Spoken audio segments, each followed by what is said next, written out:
আগের দিন তো তোমাদের ঠাকুর দর্শন করিয়েছি, আজকে চলো মেলার ভিতর থেকে ঘুরিয়ে আনি। প্রথমেই গিয়েছিলাম একটা হরেক মালের দোকানে, সেখানে সাজার জিনিস থেকে শুরু করে খেলনাবাটি থেকে শুরু করে অনেক কিছু আছে।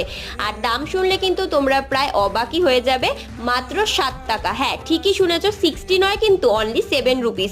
আগে জানো তো এই হরেক মালের দোকানগুলো থেকে কত কিছু কিনতাম 5 টাকা 10 টাকা দিয়ে, আর এখন সেগুলো বেড়ে 100 টাকা 40 টাকা হয়ে গেছে।